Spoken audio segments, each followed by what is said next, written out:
Débat TLV. Quels objectifs pour les candidats? Emmanuel Macron, répondre aux critiques. En dynamique dans les sondages d'intention de vote, Emmanuel Macron devrait être la cible de ses adversaires. À droite comme gauche. L'enjeu pour le candidat d'En Marche sera donc de rester calme et de parvenir dérouler son programme. Surtout que c'est une première pour l'ancien ministre qui n'a jamais participé à un tel débat. Il sera percutant, précis, concis sur le fond, assure sa porte-parole Laurence AM sur BFM TV. Je ne pense pas que ces débats changent tout.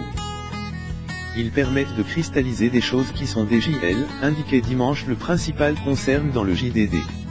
Elle encore, Emmanuel Macron devra montrer qu'il n'est pas dans la continuité de François Hollande, mais aussi expliciter son et droite et gauche.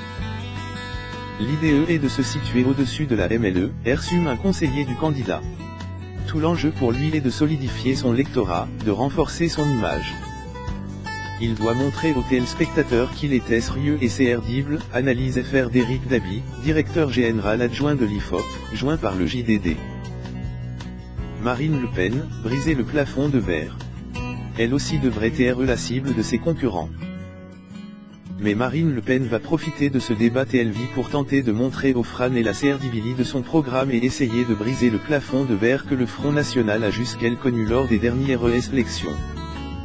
Le simple fait d'apparaître au milieu de cet arropage va contribuer à asseoir son statut de présidentiable, estime son entourage dans Le Parisien. Elle devra quand même faire face aux attaques des autres candidats, qui ne se priveront certainement pas de lui demander des précisions sur son projet économique, son point faible. Les cibles privilégiées de Marine Le Pen seront Emmanuel Macron, avec qui elle est dans un mouchoir de poche, et François Fillon. Comment? En affirmant notamment qu'ils sont les candidats qui n'ont rien su régler des problèmes de la France puisqu'ils ont gouverné au cours des deux précédents quinquennats. François Fillon, restaurer son image.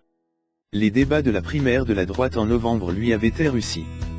François Fillon, qui avait alors compris sa campagne de terrain, devra renouveler l'exercice. Sauf que la situation est différente, son image a largement péti des affaires RVL ces dernières semaines. Son slogan initial « Le courage de la VRI » vient d'ailleurs d'être remplacé par une volonté pour la France. L'enjeu pour le candidat des Républicains, qui s'est mis au vert en fin de semaine dans la Sarthe, sera donc de parvenir à reparler du fond. Mais l'ombre de la justice ne sera jamais loin pour celui qui a récemment été mis en examen. Et son costume du soir attirera certainement les regards. François Fillon, actuellement troisième homme dans les sondages, devra faire revenir l'électorat de droite. Celui qui est parti vers Marine Le Pen, mais aussi celui TENT par Emmanuel Macron.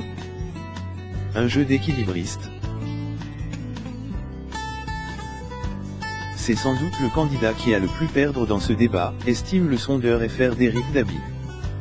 C'est quelqu'un qui aime bien les confrontations et ce soir, ce sera une confrontation de projet, a indiqué l'AFP le porte-parole de François Fillon, Germe Chartier, qui assure que le débat n'est pas l'occasion d'abattre tel ou tel concurrent.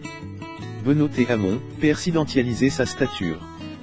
Comme François Fillon, Benoît Hamon sera aussi contraint de jouer l'équilibriste. À gauche cette fois, entre l'électorat de Jean-Luc Mélenchon et celui parti chez Emmanuel Macron.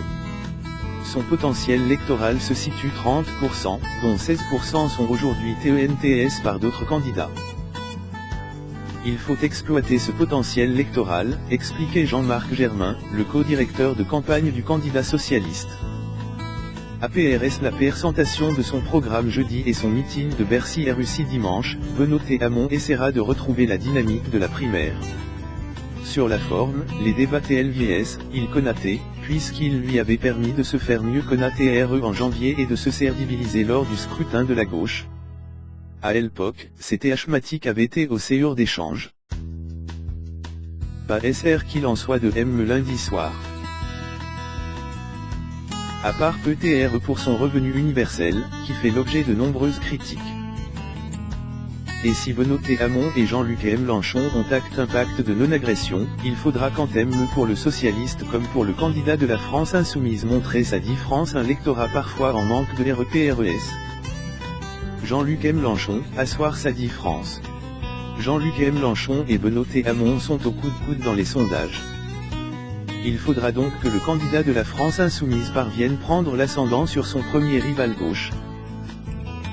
Mais nul doute qu'il cherchera également à aller plus loin, notamment pour marquer sa différence avec Marine Le Pen, alors que des liens sont parfois faits entre ces deux candidats. Il y a entre eux un fosse qui s'appelle Elgali humaine, explique Jean-Luc Mélenchon face aux Elves de l'émission présidentielle, candidat au tableau. Diffus dimanche soir sur C8. Il faut qu'il ne se laisse pas marcher sur les pieds et qu'il soit pédagogue, indiquait au JDD Sophia Chikirou, sa directrice de campagne, au lendemain de sa marche du 18 mars. Les qualités de tribun de Jean-Luc Mélenchon ne sont plus prouvés. Lundi soir, il faudra être clair et concis.